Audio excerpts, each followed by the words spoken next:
Consider, for a moment, the architecture of loneliness. It is not merely an empty room or a silent hall. True isolation is a constructed thing, a geography. In the realms of modern dark fantasy, it is the primary material from which worlds are hewn. We find ourselves drawn to these spaces, not for their monsters, though they haunt the edges. We are drawn for their profound emptiness, their invitation to contemplate the self against a backdrop of sublime decay. This is an examination of those silent kingdoms, a study in digital solitude. We begin our exploration in a place known only as Solitaria, a name that is less a title and more a diagnosis of the world itself. The first thing you perceive is not an image, but a sound, or rather, the profound curation of sound. The wind does not howl here. It exhales, a long, slow breath across forgotten stone. It is the sound of air moving through fractures, through the intricate lattice of cracks in a monumental facade. This breath carries minute particles of dust, the final remnants of pulverized history. Your footsteps are an intrusion. The scrape of leather on grit is absurdly loud. It echoes not grandly in a vast cathedral, but dully, as if the stones are absorbing the sound, reluctant to acknowledge your presence. The light is a faded gold, perpetually at the hour of dusk. It slants through shattered clerestory windows high above. It illuminates motes of dust in slow, spiraling descent, like falling stars in a miniature cosmos. Shadows are not mere absences of light here. They are substances. They pool in corners with the viscosity of oil. They cling to the bases of crumbling pillars, seeming to drink the feeble illumination. The air holds a temperature that is simply ambient. It is neither cool nor warm. It has adopted the precise thermal character of the stone around it. You are breathing the castle's slow mineral sigh. This is the bastion of the last threshold, or so the few fragmented inscriptions name it. Its purpose is lost. It may have been a library, a prison, a sanctum. Now it is simply a container for stillness. The lore of Solitaria is not told in books or dialogue. It is etched into the environment. It is a negative space narrative. You must read the gaps, the collapses, the patterns of ruin. Observe the statues. They line the grand promenade, their features smoothed by centuries of that gentle, abrasive wind. They are genderless, ageless. Their eyes are blank orbs, looking inward rather than outward. Their hands are not raised in blessing or warning. They are clasped before them, or held open at their sides. A gesture of resigned acceptance, or perhaps of empty offering. Between each statue, a brazier stands cold. The iron is scabbed with rust, the color of dried blood. No flame has warmed this metal for an epoch. The concept of fire feels like a distant, childish memory here.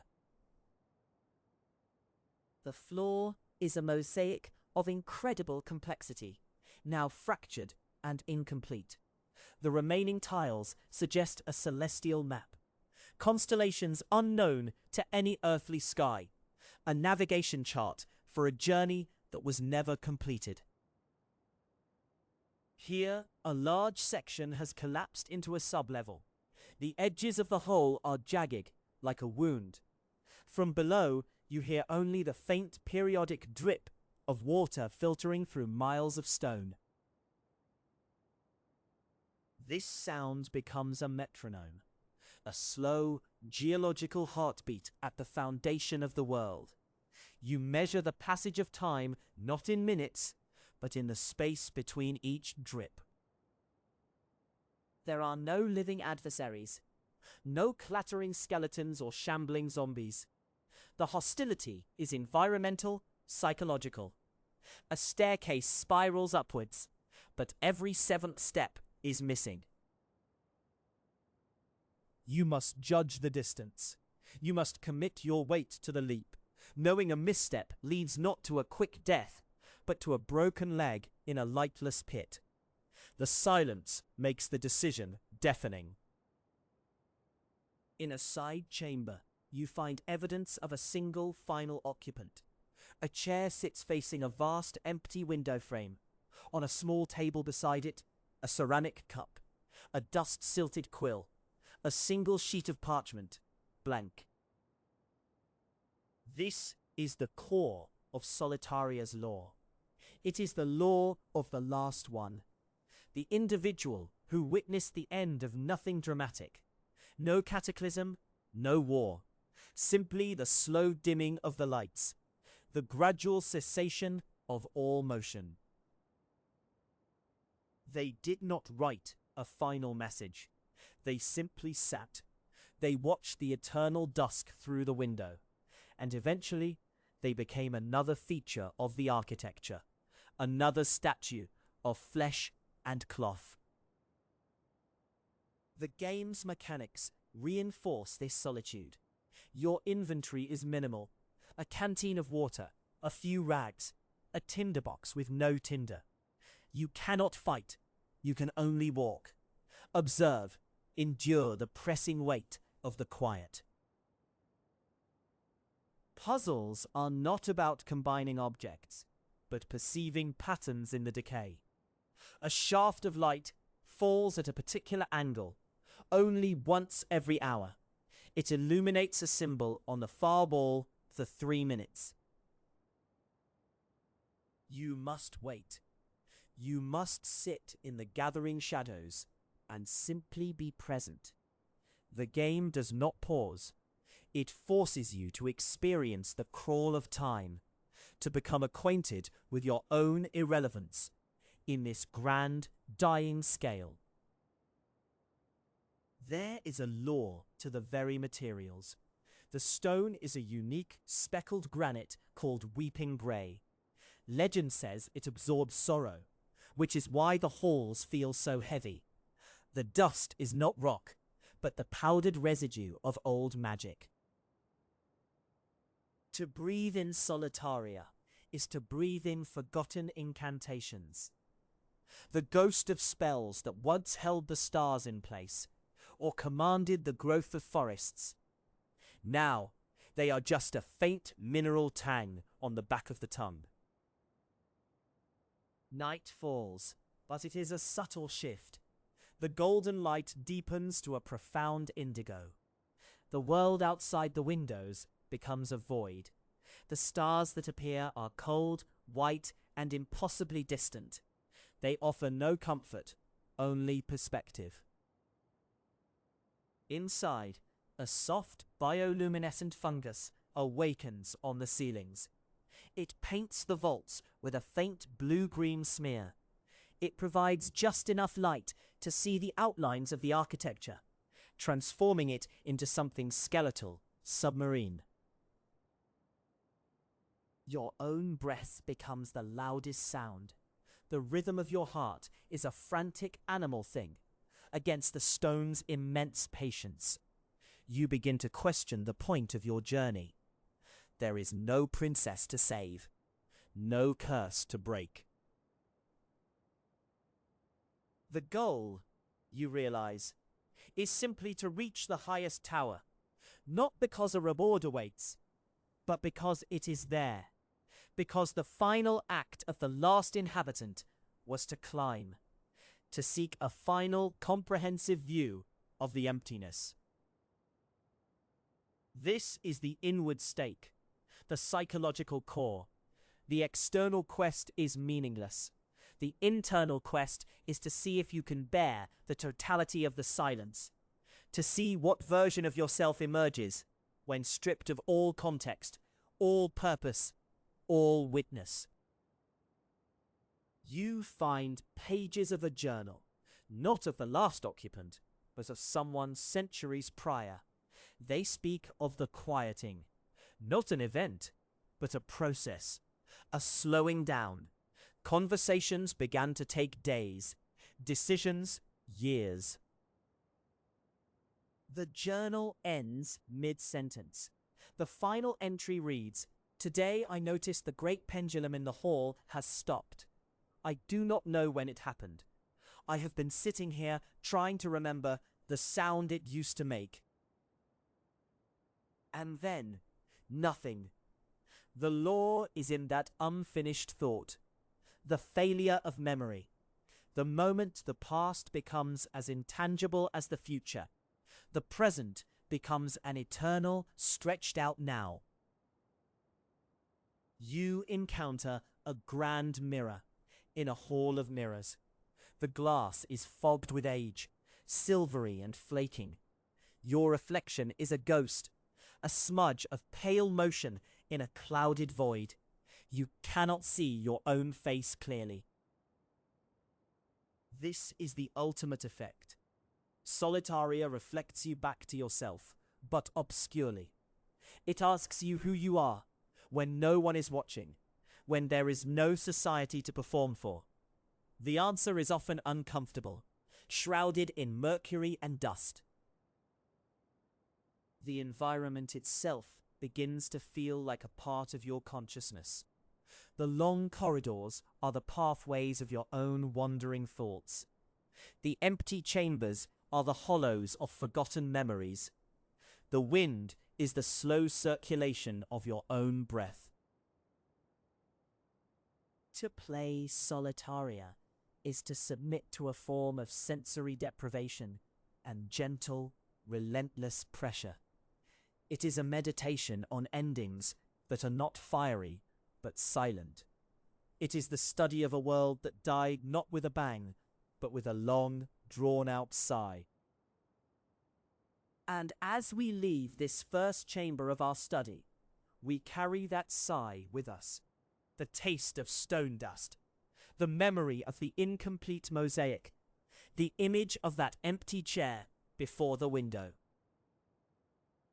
We take these fragments into the next realm, a place where isolation takes a different, more liquid form. But for now, we sit in the quiet of the bastion. We listen to the wind. We feel the immense patient weight of the weeping grey. And we understand, on a level deeper than thought, that sometimes lore is not a story told. It is a story stopped, a sentence abandoned, a meaning that retreated into the very walls, waiting, perhaps forever, for a listener who may never truly comprehend. Let us now turn from stone to water, from the patient silence of the bastion to a silence that flows and ripples. We follow the thread of solitude into a realm where it is not a condition of air and dust, but of depth and pressure. We descend into the drowned cathedral. Imagine a great hall forever submerged. Its vaulted ceilings are lost in a murky twilight far above. The light here is a diffused green-blue memory of the sun. It filters down in slow, shifting pillars. It illuminates floating specks of silt that drift like lazy constellations. The pews are not carved wood, but living coral and smooth, worn stone. They are arranged with perfect, eternal symmetry. They face not an altar, but a vast, dark opening in the far wall, an archway leading into the absolute black of the deep trench. There is no sound here, save one, the distant, low-frequency groan of the abyss. It is a sound fate in the bones, more than heard by the ears, a perpetual tectonic hymn. This is Solitaria's aqueduct of contemplation, her realm of liquid thought. Here, isolation is not an emptiness. It is a profound and weighty presence. It presses in from all sides. To sit in one of these coral pews is to feel the entire ocean above you. It is to know yourself as a small temporary vessel of air in a world of endless, patient water. The pressure is a constant embrace. It quiets the frantic chatter of the mind. It squeezes out every bubble of trivial concern. What remains is the cold, clear core of a single thought, a pure, slow-moving idea. The inhabitants of this realm are the stillness scribes. They are not men and women, but figures of smooth, pale stone. They sit unmoving upon the pews, or kneel upon the sandy floor. Each one is captured in a moment of perfect attention. Their stone eyes are fixed on the dark archway. Their hands are poised, as if about to write upon tablets of slate that rest in their laps. But the tablets are blank. The styli are held, forever unmoving. They are not writing the law. They are listening for it. They wait to transcribe the notes of the abyssal groan. The law here is not inscribed. It is implied by the empty tablets. It is contained in the posture of waiting. The meaning is in the intention, frozen eternally before the first word is formed. This is the doctrine of the unwritten verse, the belief that the truest understanding lies in the moment before articulation. Once a thing is written, it is limited, it is captured and made mortal. But an idea held in silent, weighty anticipation.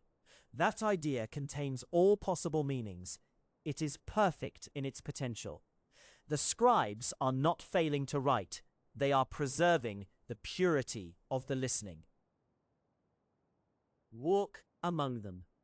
Your movements are slow, hampered by the dreaming resistance of the water. You see the fine details. Barnacles encrust a shoulder here. A delicate sea fern sprouts from a crack in a tablet there. Life has accepted them as part of the landscape. They are no longer visitors to the deep. They have become its architecture. Their solitude is absolute, and it is communal. They are alone together in the great liquid quiet. Look up into the gloom. The pillars of light shift and sway. For a moment, they might coalesce into the faint image of a rose window, a phantom stained glass made of sunlight and plankton. Then the current shifts, and it dissolves. This is the cathedral's only sermon, a lesson in impermanence, preached by light itself. Everything beautiful here is a temporary arrangement of particles. Everything solid is slowly being worn away. The stone of the scribes is softening. Their features are becoming less distinct, returning to the ocean's smooth embrace. They are dissolving back into the medium of their silence. Now, approach the great dark arch. The water grows colder. The green light fades to a deep indigo, then to nothing. This is the entrance to the trench of unspoken names. It is said that every idea that was ever thought, but never voiced, sinks here. Every feeling that lacked a word, every story that died on the tongue. They drift down like falling snow, to settle in the profound mud. They become a sediment of lost potential, a geological layer of silence. The low groan that vibrates through the water emanates from this place. It is the collective, subaudible hum of all that was never said. To enter the trench is not advised, for there the pressure of the unsaid becomes physical.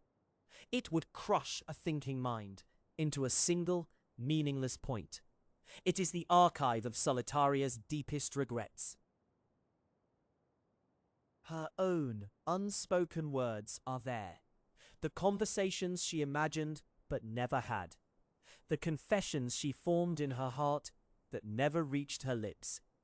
They lie at the very bottom, the heaviest sediment of all. So we do not enter. We observe from the threshold of the arch. We feel the cold exhalation of that immense silence. It is a void that is not empty. It is full to bursting with absence. This is the central paradox of the drowned cathedral. It is a place teeming with meaning, yet no definitions exist. It is a library where every book is blank, yet every blank page resonates with a different, untold story. The scribes are the librarians. Their blank slates are the perfect catalogues. To read them, you must not look. You must sit beside them. You must match your breathing to the slow pulse of the currents. You must let the pressure of the deep still your own inner voice. Only then might you feel a whisper, not of a word, but of the shape of a word, the ghost of a concept that chose to remain formless. It might feel like a sudden, profound understanding of the color blue, or the true weight of the word home. It passes through you and is gone, and your own mind remains blank but strangely altered. Time here is measured in sedimentation, in the gradual accumulation of silt on a stone hand. A century is a fine layer. A millennium is a soft contour. The scribes are keeping time by how completely they are being erased. They are yielding to a slower, greater story. The story of the ocean itself. A story with no characters, only processes. No climax, only endless, cycling depth. We begin our ascent now, leaving the pews and the silent congregation behind. We rise through the pillars of green light. They now seem like the bars of a beautiful liquid cage. Or perhaps they are the strings of a harp, played by the drifting currents. A harp that makes no sound we can hear, but which vibrates the soul. We look down as the cathedral shrinks beneath us. It becomes a geometric shadow on the pale seabed. A careful arrangement of rectangles and arches, slowly being buried. A thought being gently forgotten by the world. We break the surface. The air is shockingly loud.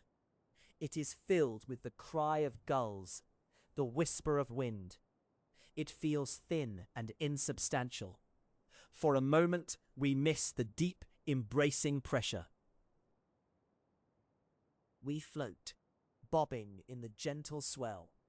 Above us, the sky is the weeping grey, the same eternal overcast from the bastion. It seems the sky and the ocean are two reflections of the same vast, gentle melancholy. The water around us is calm. It holds the memory of the cathedral deep below. Every surface is a lid, sealing a world of silent meaning. We are now afloat on the lid of that world. This is the mariner's sorrow, the sea above the cathedral. It is a place of quiet journeys with no destination.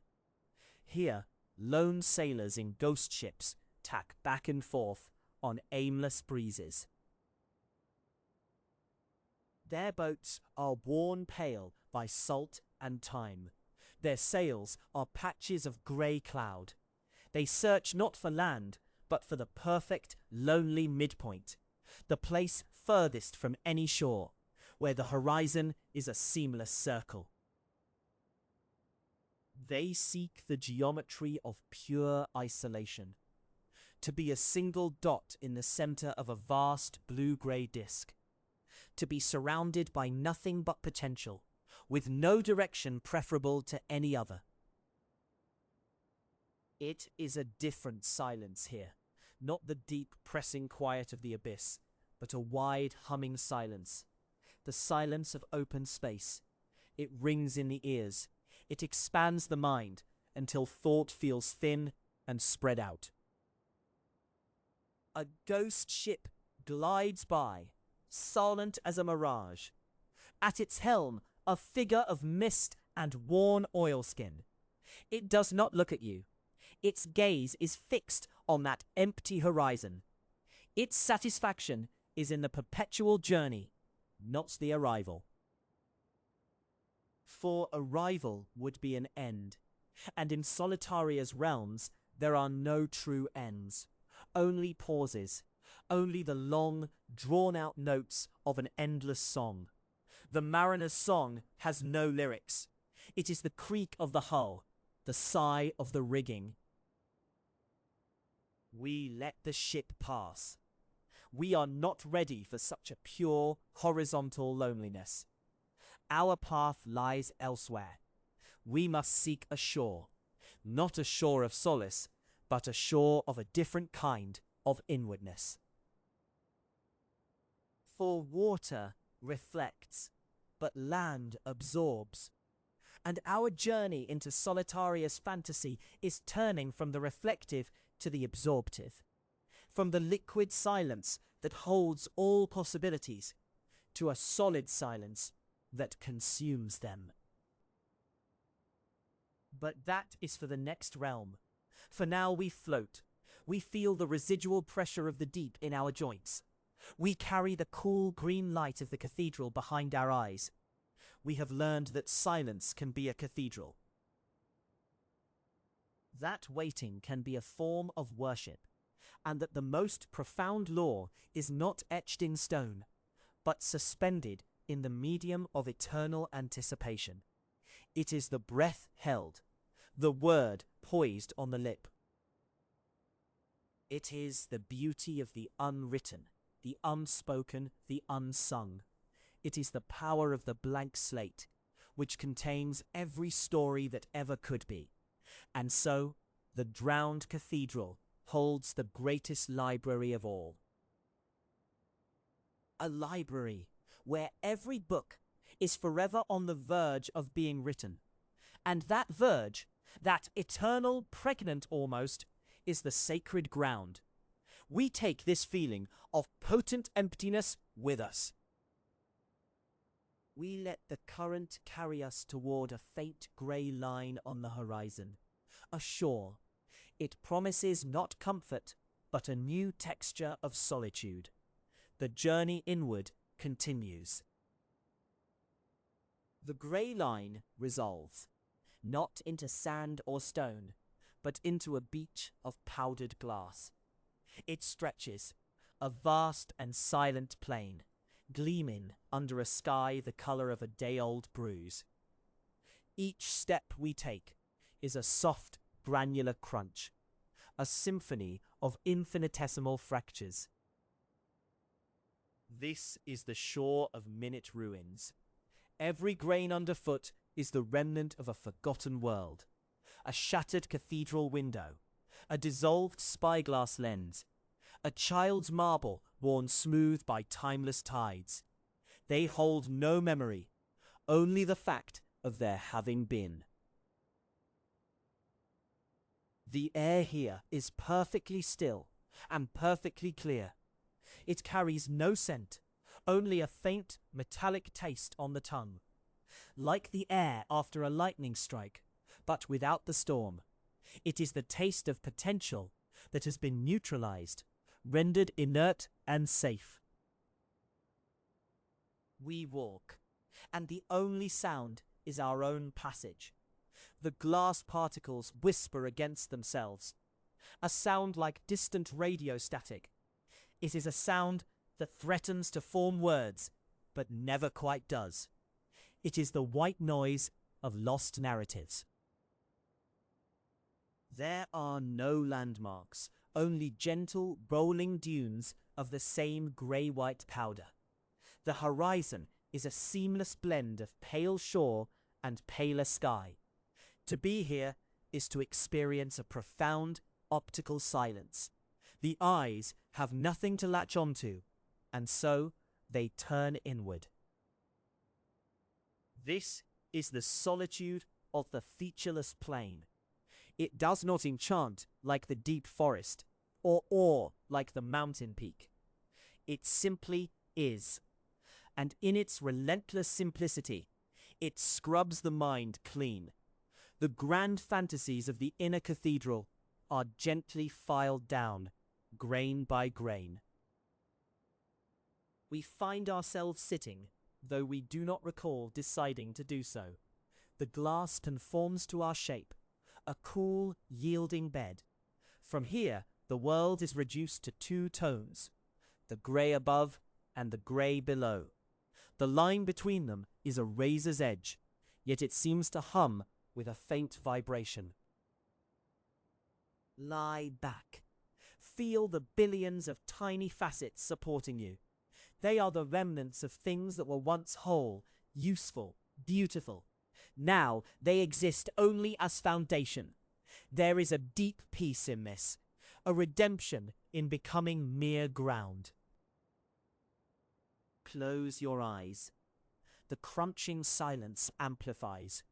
It becomes a sea in your ears. You can hear your own heartbeat as a distant, muffled drum. You can hear the slow sigh of your breath. In this place, the body's rhythms become the only events of note. Time, which flowed like a river in the cathedral, here pools into a still lake. It does not pass. It accumulates. A moment stretches, becomes elastic, and snaps back without having moved. You could be here for a minute or for a century. The shore would not remark upon it. This is the antidote to epic scale. No grand quests begin here. No dragons circle these skies. This is where the epic returns to die, to be ground into harmless, sparkling dust. The stakes here are not inward, but downward. How far can you settle into this quiet? Imagine a single, complete object surviving here. A perfect glass rose, perhaps. It would be an unbearable scream. It would demand a story, a history, a reason for its preservation. This landscape rejects such screams. It prefers the whisper of uniformity. And in that rejection, there is a strange mercy. The pressure to imagine, to create, to mean is lifted. You are not a storyteller here. You are merely a presence, a slight depression in an endless field of gently pulverized past. The light never changes, yet it seems to deepen. The grey sky has a luminance of its own, sourceless and diffuse. It casts no shadows. You look at your own hand and see it clearly, yet it seems detached, floating in the dimensionless air. This is the texture of pure aftermath. It is the morning after the great battle, when the banners are ash and the speeches are forgotten. All that remains is the clearing of the field, the slow, patient work of erosion and peace. We do not sleep, but we enter a state akin to it, a waking trance fueled by the monotony. In this state, the mind's eye begins to play tricks. The featureless grey starts to swim, to suggest shapes just below its surface. A darker smudge appears in the distance. It is not a tree, not a rock. It holds its form against the swirling grey. We feel no urge to approach it, and yet, slowly, the landscape itself seems to shift us toward it. The dune we rest upon is moving, a slow, granular tide. The smudge resolves into a structure. It is a well, a simple circle of darker fused glass bricks, rising to waist height from the powder. There is no bucket, no winding mechanism, just a silent black opening descending into the earth. We stand at its rim. The air emanating from the shaft is cooler and carries a new smell. It is the smell of deep clay, of root and stone, of water that has never seen the sun. It is a smell of the underworld, but not a frightening one, a familiar underworld. Peering over, we see no reflection. The darkness below is absolute, a velvet negation of the grey light. It does not seem like an absence, but a substance, a liquid quiet. The well is not a void, it is a reservoir.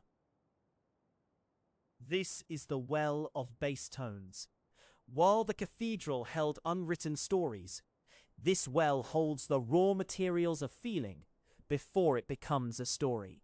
The unsung hum of grief before it forms a lament. The wordless warmth of joy before it becomes a smile. It is the silence before the first note of music, the blankness before the first stroke of paint. It is deeper than inspiration. It is the primordial sediment from which inspiration occasionally and miraculously rises. We do not draw from it. To draw would be to make it serve a purpose. Instead, we simply acknowledge it. We listen to its profound silence, which is different from the silence of the shore. This silence is full, pregnant with a different kind of potential. The shore's potential was neutral, geometric. This potential is emotional, elemental. It is the quiet of the seed in the soil. It contains the blueprint for the oak, the rose, the weed. But it is none of these things yet.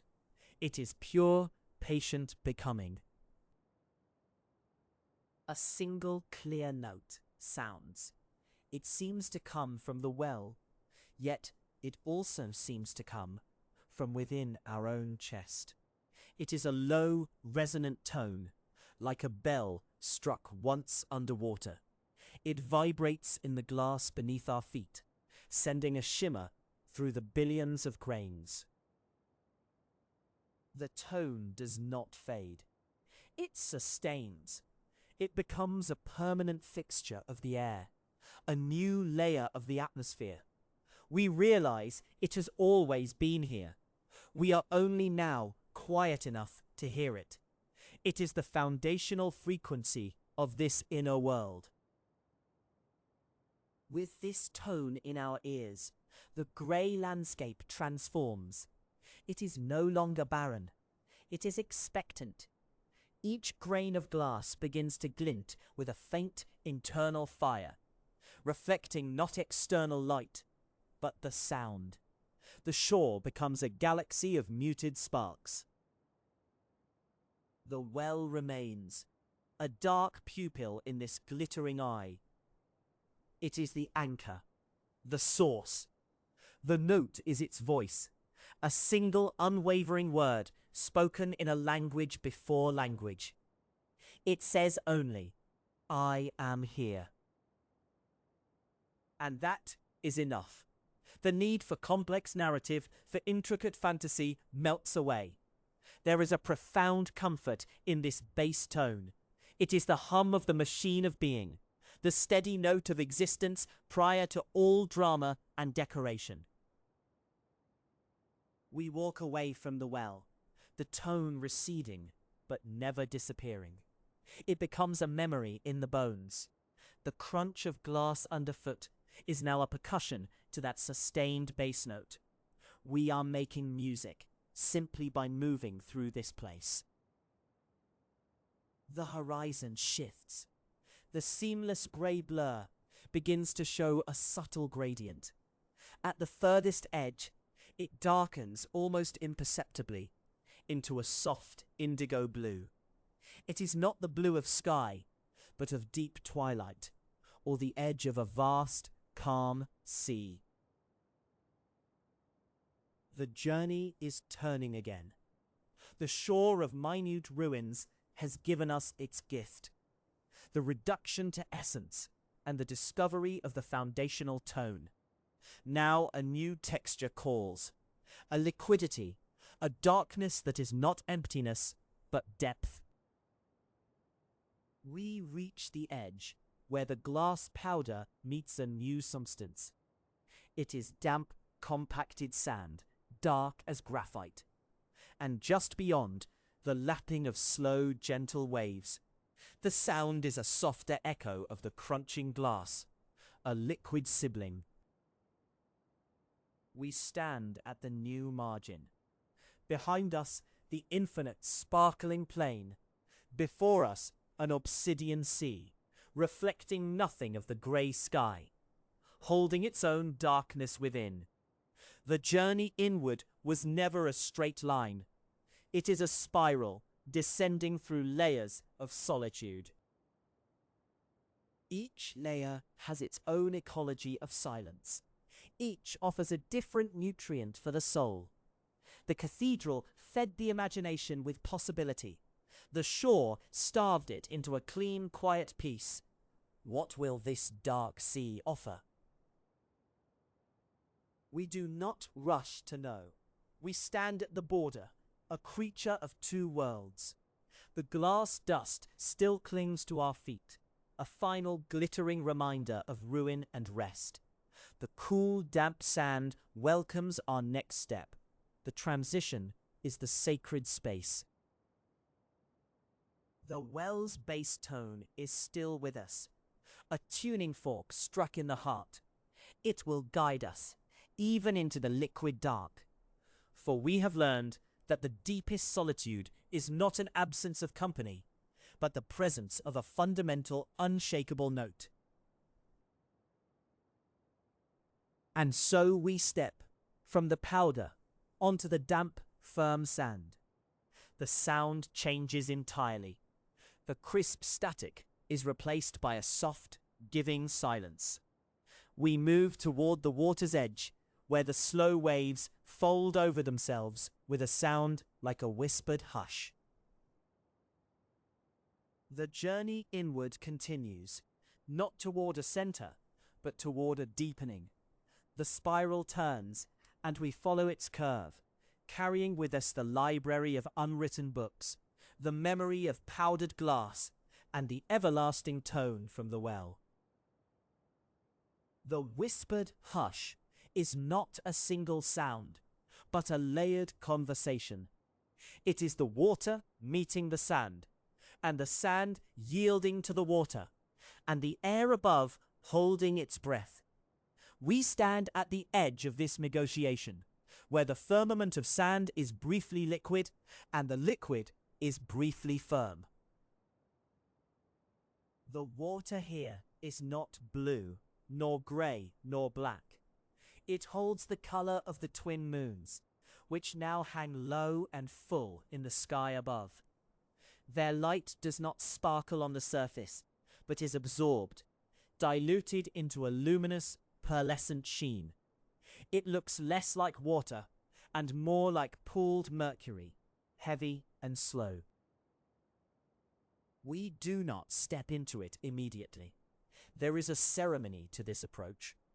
We set our bundle of lanterns down upon the damp, firm sand. We do not light them yet. Their hour has not quite come. For now, we simply observe the slow, folding rhythm. Each wave is a slow, languid exhalation. It does not crash, but unfolds. It slides up the incline of sand with a soft, sighing persistence, reaching just a little further than the last. Then it hesitates and is drawn back into itself. The retreat is a sound of gentle suction, 1,000 tiny grains being pulled home. This is the pulse of Solitaria. Not a heartbeat, but a tide. It is measured and eternal, governed by a clock whose gears are the size of planets. To stand here is to feel the drag of that enormous mechanism, a gentle tug on the soul. We lower ourselves to sit upon the cool, compacted sand. It holds the day's vanished sun as a memory of warmth, deep beneath its damp surface. Here we can listen properly. The hush begins to separate into its constituent parts. There is the delicate friction of suspended silt, a billion microscopic stones tumbling in the wash. There is the subtle pop of tiny air pockets, released from the sand's embrace. And beneath it all, a deep, resonant tone, the fundamental note of the ocean itself. It is the same note from the well, but transformed. Where the well's tone was pure and isolated, this is diffuse and layered. It is the note after it has travelled, after it has gathered stories from underground rivers and stone cathedrals. It has become a chord. We close our eyes to hear it better. With vision gone, the sound expands. It is no longer in front of us, but all around. We are sitting in the center of a vast, wet breath. The boundary between self and sound begins to soften, to blur. It is a pleasant dissolution. The weight of the unwritten books, the grit of the powdered glass, they seem to lighten here. The salt air carries them, not away, but into a suspension. They become part of the atmosphere, no longer a burden to carry, but a medium through which to move.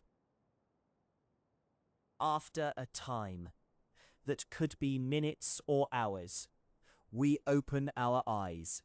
The twin moons have climbed higher. Their dual light casts two faint, overlapping shadows behind us on the sand. The water's sheen has intensified, now glowing with its own subdued internal light. It is time. We take the first lantern from our bundle. It is a simple construct of pale, driftwood-thin metal and panels of oiled parchment. We do not strike a flame. Instead, we hold it out, and the water's own luminescence seems to seep into it, filling the reservoir with a cool, liquid light. We set it gently upon the water, where the next thin waves can reach it. The water accepts it without a ripple. The lantern floats, not on the surface, but just beneath it, as if the sea is denser here, more supportive. It hovers an inch below, its light diffused and dreamlike. One by one, we repeat the process. Each lantern, once placed, drifts slowly outward from the shore. They do not scatter randomly. They begin to arrange themselves with a silent, deliberate grace into a loose and widening circle. They are buoys marking an unseen perimeter. Or perhaps they are the points of a star, charting a constellation upon the water. Their soft, submerged glow creates a pathway of hazy light, leading from the shore out toward the deeper, darker water. This is the invitation. The path is laid. We rise from the sand, our clothes cool and slightly damp from the sea mist. There is no boat, no raft.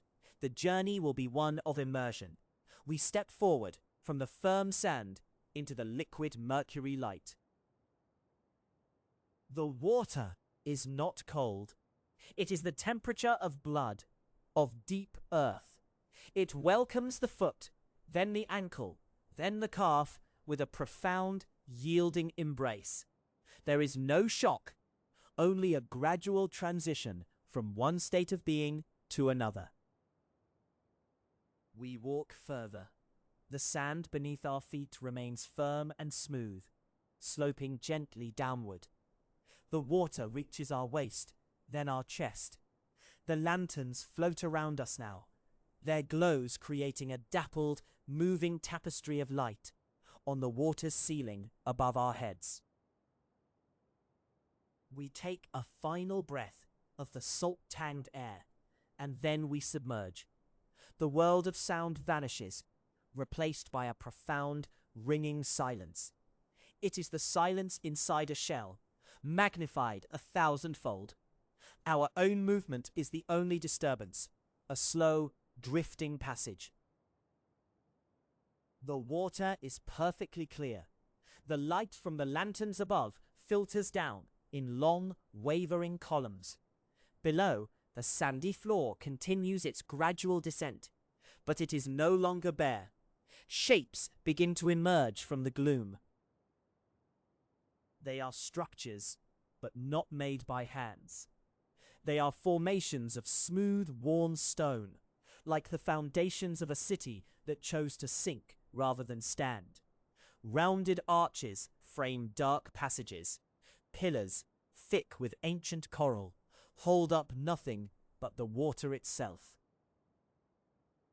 We drift toward this sunken architecture.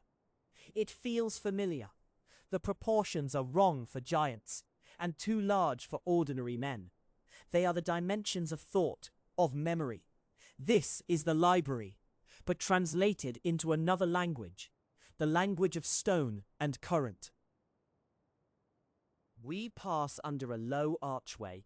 The water grows darker for a moment, then brighter. The lantern light from above cannot reach here, but the stones themselves hold a faint, phosphorescent glow. It is the stored memory of moonlight, absorbed over aeons and now slowly released. In the center of this sunken plaza lies a pool within a pool. A circular shaft descends into absolute blackness. It is another well, but this one is filled not with air and a single note, but with water and perfect silence. We hover at its rim. This is the destination of the spiral. Not an end, but an aperture. The inward journey has led us here, to this liquid vertex. The unwritten books are here, their pages the shifting sand. The powdered glass is here, dissolved into this mineral-rich sea. And the tone is here too. It is no longer a sound, but a vibration felt in the bones, a resonance that matches the hum of our own blood. It is the root of the note we heard before, the source of the chord. To be here is to be inside the origin of the sound. We do not descend into the dark shaft. That is for another journey, a deeper turning of the spiral. For now, it is enough to witness it, to acknowledge its presence. This is the quiet engine at the heart of Solitaria, the still point from which all tides and tones emerge. We turn, slowly, and begin our ascent. We rise through the watery cathedral, past the silent arches and glowing stones. The light from our lanterns grows stronger, guiding us back toward the ceiling of the world. We break the surface with a soft, gasping inhalation. The air feels new, sharp, and profoundly sweet. We wade back toward the shore, the water releasing us reluctantly. The lanterns, their ritual complete, have begun to dim. One by one, their submerged lights wink out, and they dissolve into the water. We emerge onto the sand, water streaming from our clothes. The weight of the physical world returns, but it is a different weight. It is grounded, solid, welcome. We look back at the sea, now dark and uniform, under the twin moons. The hush continues, unchanged. Our passage beneath its surface has left no mark upon it, and that is the final comforting truth. The inward stakes are not claimed by the journey, but revealed by it. They exist, immutable, whether we visit them or not. We gather our now empty bundle. The sand is cool underfoot as we turn from the water's edge. The powdered dunes await our return crossing, but they will feel different now. They are not a barrier, but a continuation, the other side of the same silent coin. We carry no trophy, no artifact from the sunken city. What we carry is the memory of suspension, of breathing in a medium of pure, resonant quiet. We carry the knowledge of the well within the sea. The spiral has turned, and we with it, and the world is deeper for it. The walk back through the night is a walk through a clarified dream. The dunes are familiar, yet each crest and valley seems to hold the echo of the sea's tone. The powdered glass crunches softly, a dry counterpart to the wet hush. We do not speak, for there are no words for this. Language belongs to the world of surfaces, of distinctions. What we have visited is the world before names, where things simply are. The silence we hold now is not empty, but full of that recognition. Eventually, the soft glow of our solitary window appears in the distance. It is a small, warm point in the vast, cool darkness. It does not call us home, for we are already there, within ourselves. It simply marks a place to rest, to integrate the depth into the everyday. We reach the door, step inside, and close it against the night. The everlasting tone is now inside the room with us, not as a sound, but as a quality of the silence. It is in the space between the ticking of the clock, in the stillness of the books on their shelves. We are back where we began, yet nowhere near the same place.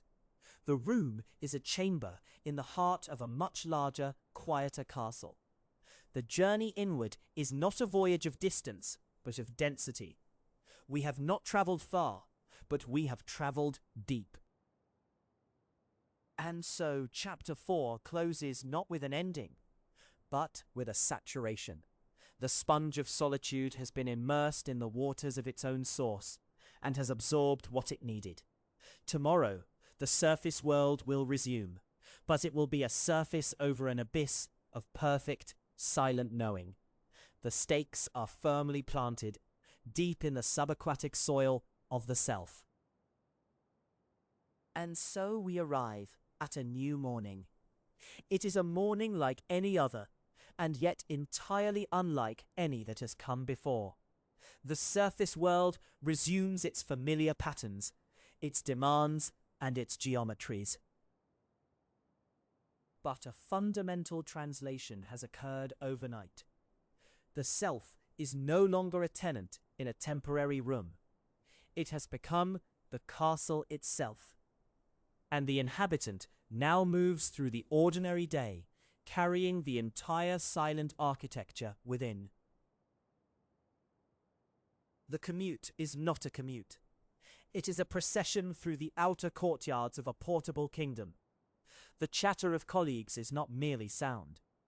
It is distant weather, heard from within a deeply insulated gallery of stone and self. Every external interaction is now observed from behind ancient, polished glass. The glass distorts nothing, but it creates a quiet centimeter of separation, a buffer of serene thickness, through which the world is seen, understood, and gently catalogued. The stakes are no longer visible. They do not protrude into the sunlit air. They have completed their descent.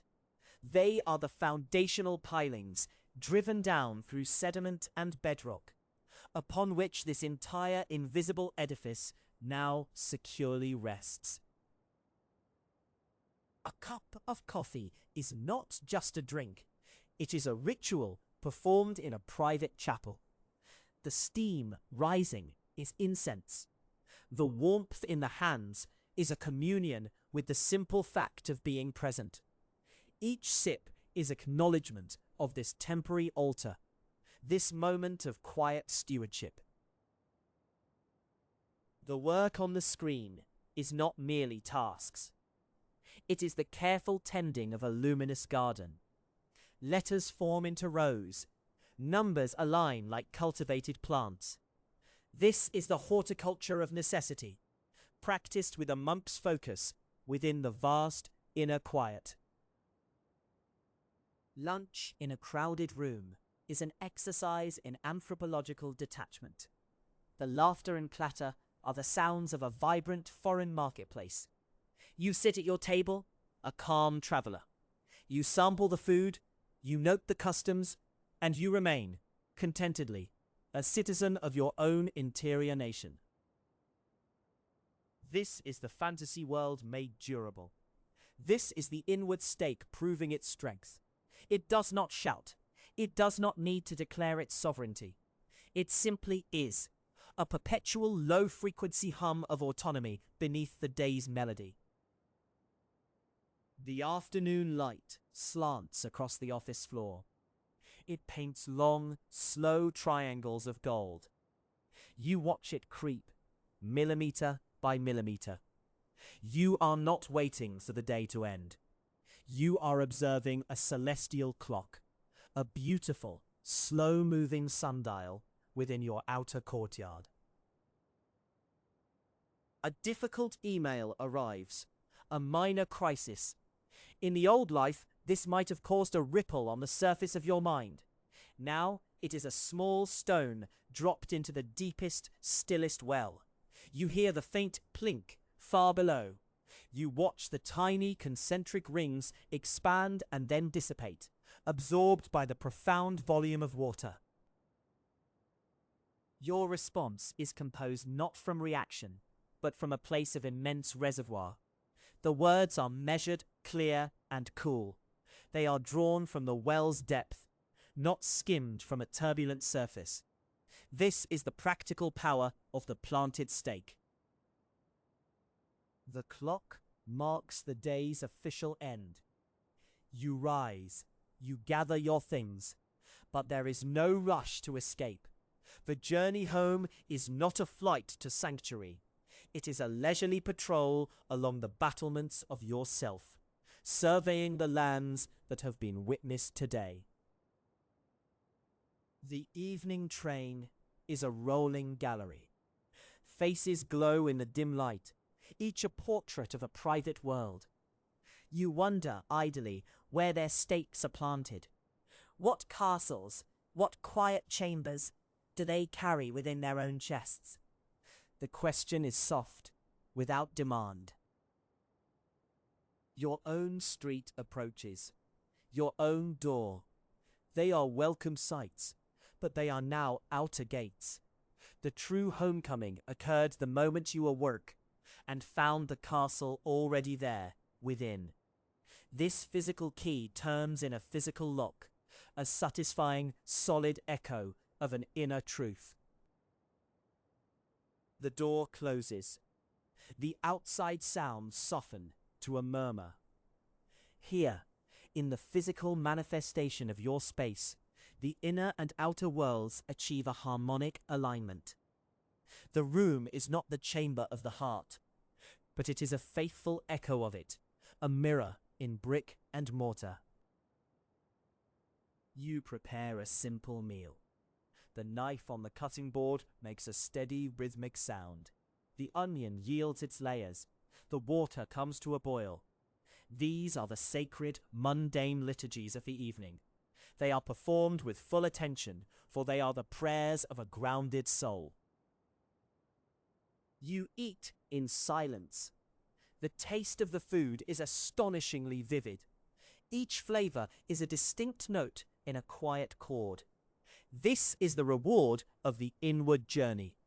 The senses, no longer diluted by internal noise, become sharp, precise instruments of appreciation.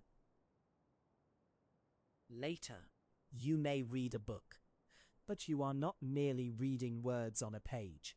You are allowing another mind's castle to gently interface with your own.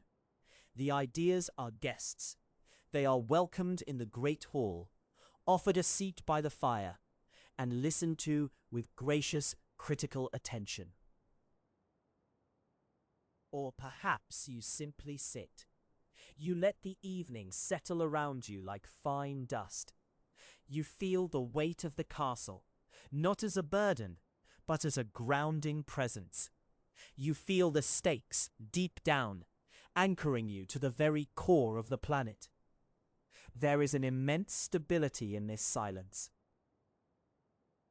This is the fantasy made real, not a flight from the world, but a profound and unshakable seating within it. The stakes are the conduits. They root you in your own depth, and in doing so, connect you more firmly to the reality of everything else. From this depth, empathy does not drain you. It flows from an artesian source. You can understand another's pain because your own core is not a place of scarcity, but of abundance. You have a solid place from which to reach out, knowing you can return. From this depth, joy is not a fleeting spark. It is a slow, warm radiation from the inner forge. It is the contentment of a structure that is sound, of a foundation that will not shudder in any storm. It is the deep, quiet gladness of inhabited space. The night deepens outside the window. Stars become visible, pinpricks in the velvet dark. You see them not as lonely points, but as distant counterparts, each a possible castle, a possible stake in the infinite fabric. You nod to them, a silent fellowship of solitudes. And as fatigue begins to gently pull at the edges of your consciousness, you do not resist. Sleep is not an escape from the self. It is a descent into its most fundamental keep, the place before words, before images, before the very architecture of thought. You move to your bed. The sheets are cool. The pillow accepts the weight of your head. As you close your eyes, you do not wonder what dreams may come. You simply feel the gentle vertical pull of the stakes. They guide you down, past the inhabited halls, past the quiet galleries, past the deepest cellars of memory and thought, down to the pure dark soil where the stakes themselves are embedded, the place of absolute wordless being. Here, in the nadir of the self, there is no story, there is no chapter, there is only the silent hum of existence, the slow pulse of the planetary core, the peaceful, potent void from which all castles are eventually dreamed into being.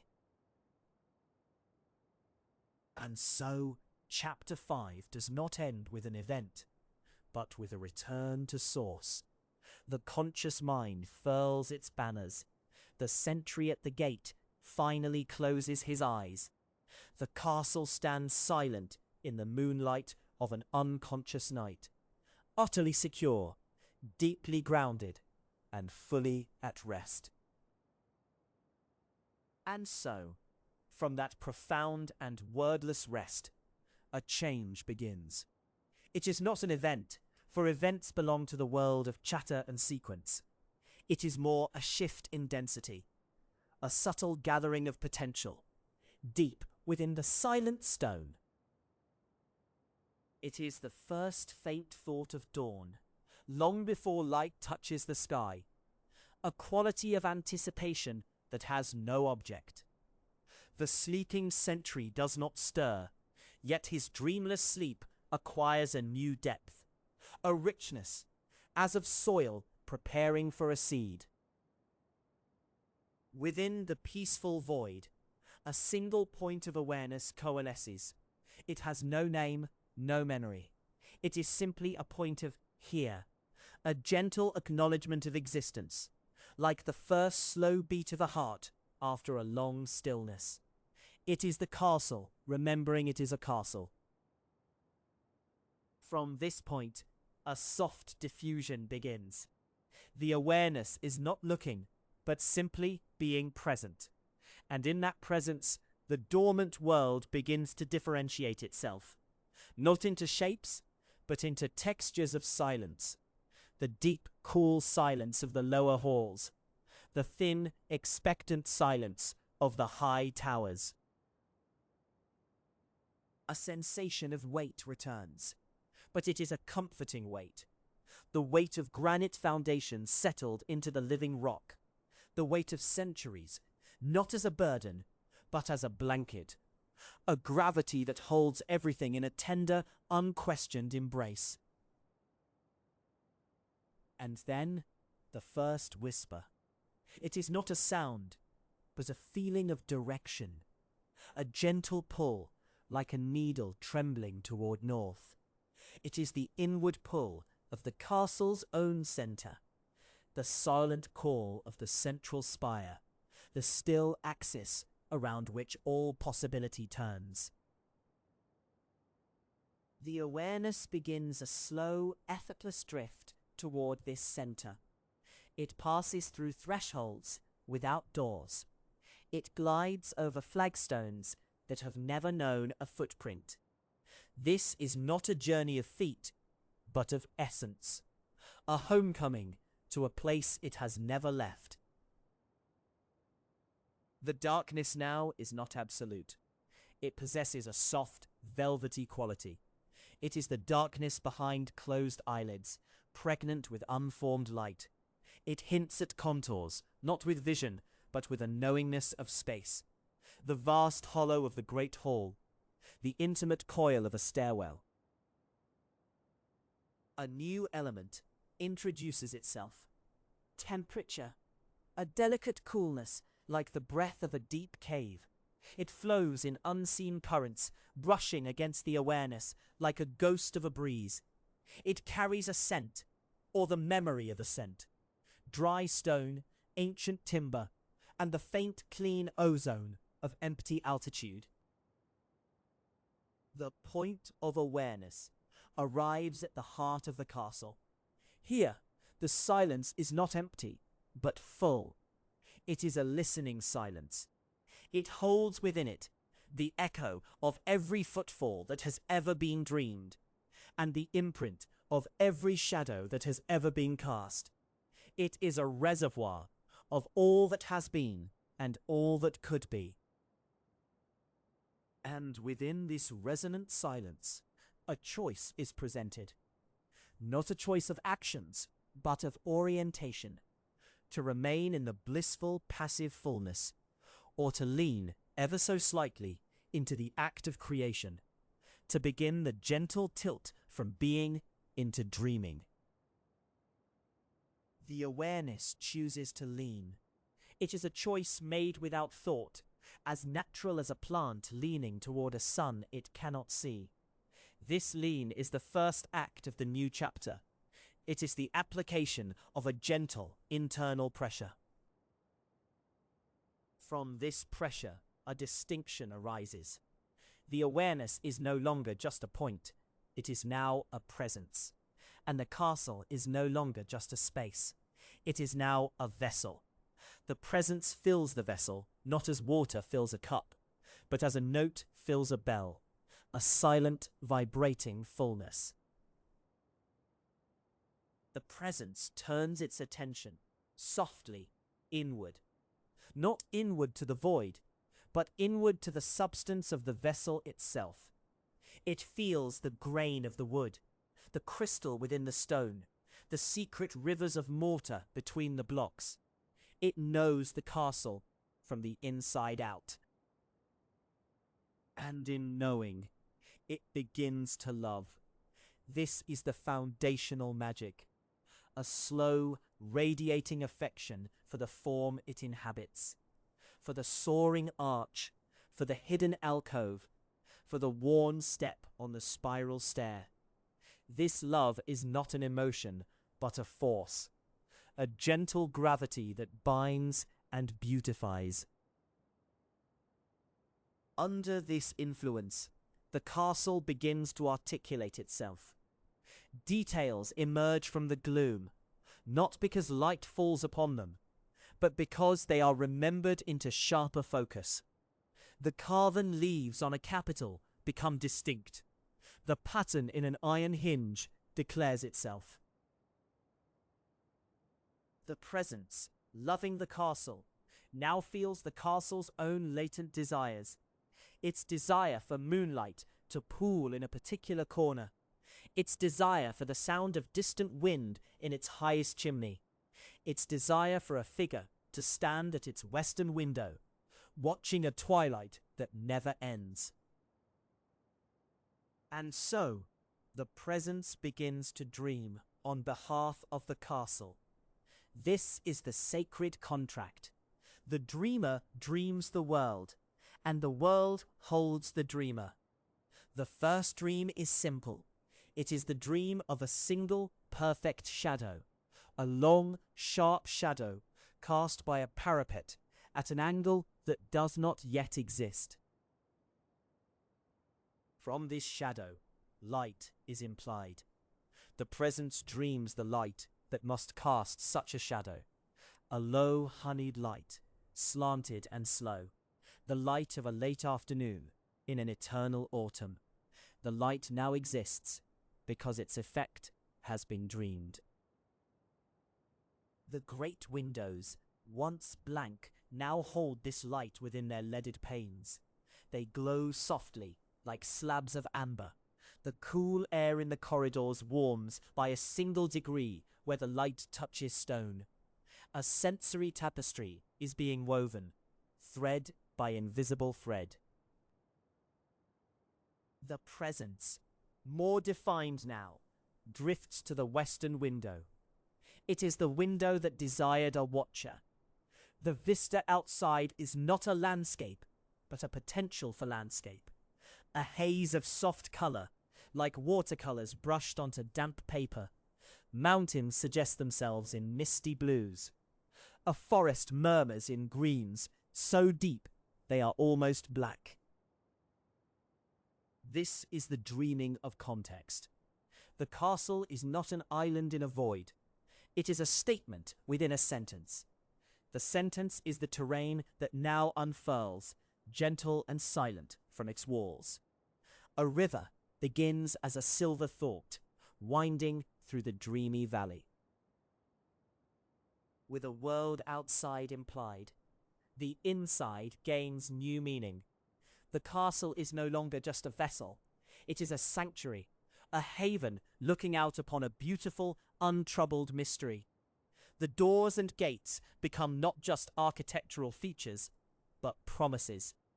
Promises of safety within and of mystery without.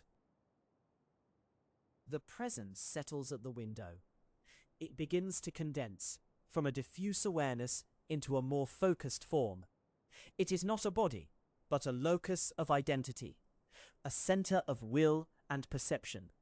It is the quiet, sovereign intelligence of the place. It is Solitaria, not as she was, but as she is now, awakened from the void and dreaming anew. She feels the weight of her own name, not as a label, but as a tone, a resonance that holds her essence.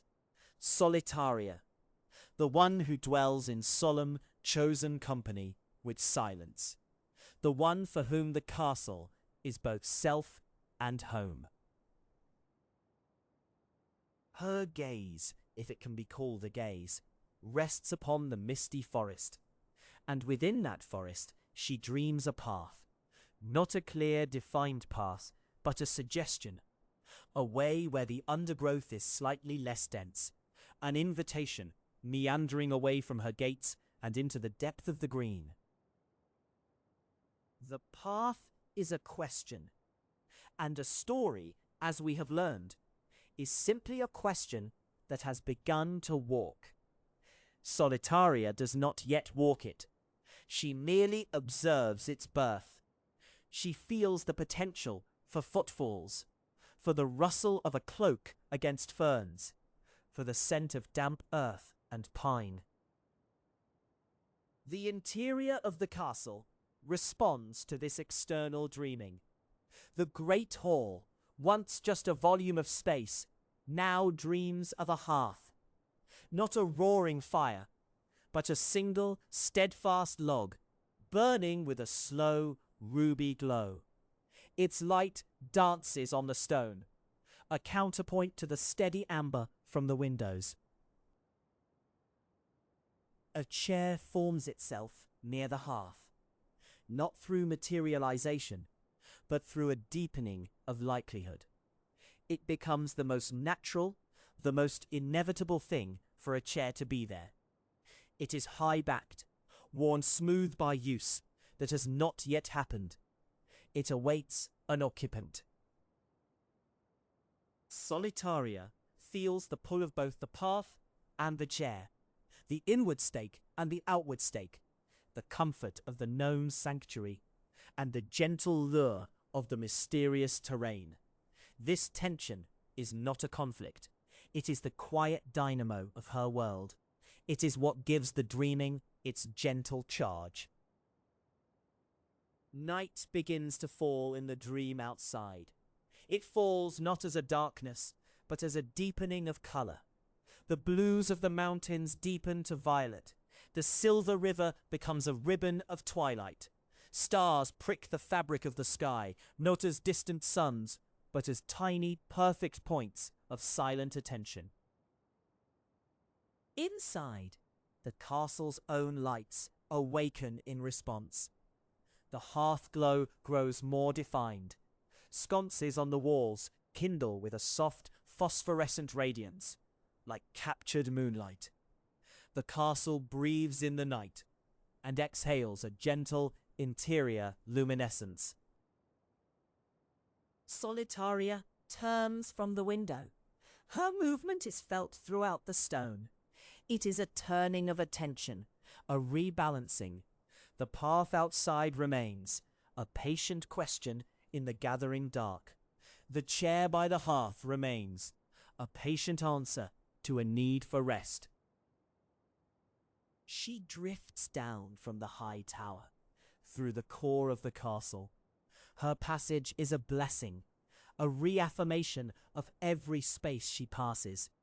The library feels her, and its shelves of blank books hum with the potential for words. The conservatory feels her, and the air within it stirs, heavy with the scent of flowers that have no name. She arrives in the great hall. The stone is warm near the hearth. The quiet here is a different quality than the silence of the void. It is a silence woven through with subtle song. The song of expanding wood, the whisper of settling stone, the low chant of the fire. Solitaria stands between the hearth and the great main door, between the inner dream and the outer dream. She is the fulcrum, the point of perfect balance. From here, she can sustain the world simply by being present within it. Her contemplation is the energy that turns the unseen gears. She looks at the chair, and for a moment she dreams herself into it. She feels, in a future instant, the weight of her form resting there, the warmth of the fire on her hands, the deep, contented sigh of a day spent in purposeful, solitary creation. It is a good dream, a sustaining dream. Then she looks at the door, and she dreams the touch of her hand on the iron ring, the cool, solid resistance giving way to the weight of the oak, the influx of night air scented with pine and cold stone, the first step onto the threshold, neither in nor out, but poised in the moment of choice. This is where Chapter 6 rests, not in action, but in poised potential, in the serene power of a choice that need not be made yet. The castle is fully alive, dreaming itself in exquisite detail. The world outside is sketched in beautiful, inviting mystery.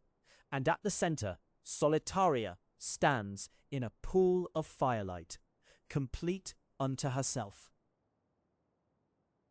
The sentry at the gate remains asleep, for the castle now guards itself with the power of its own dream. The banners remain furled, for their symbols are written in the very stones. The silent hum of existence has tuned itself to a rich, complex chord, a chord containing both the yearning of the path and the solace of the hearth. All is readiness. All is peaceful potency. The story is not about to begin, for it has never stopped. It is about to be noticed. It is about to be stepped into, as one might step into a familiar robe, or onto a path one's own heart has drawn in the dew.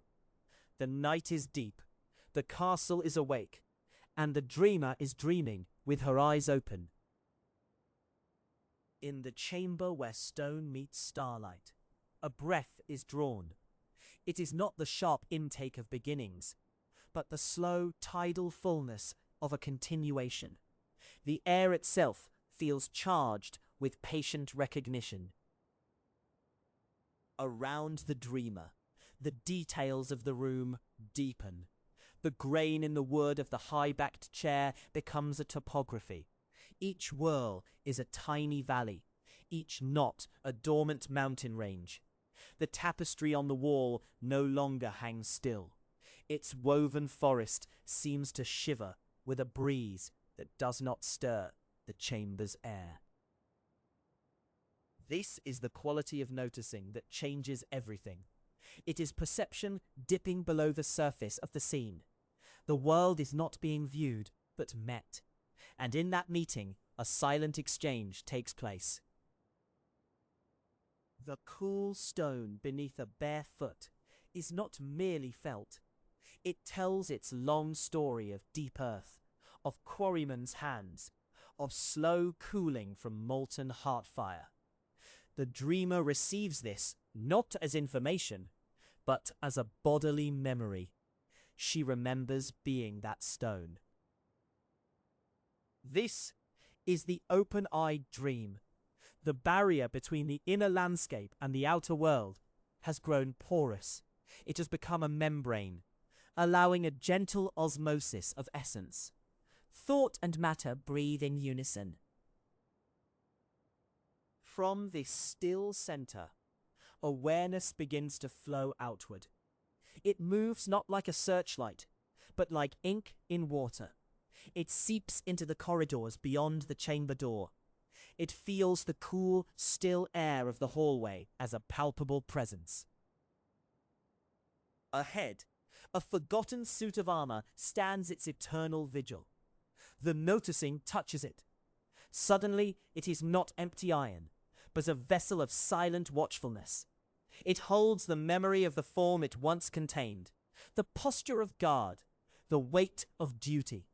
It is a hollow guardian, yes, but its guardianship is no less real. The awareness descends a spiral staircase, its steps worn smooth by generations of soft-footed passage. Each step hums a different fate note. Together, they form a scale that has never been heard, only felt in the soles of the feet. It flows into the grand hall, now empty of feast and fanfare.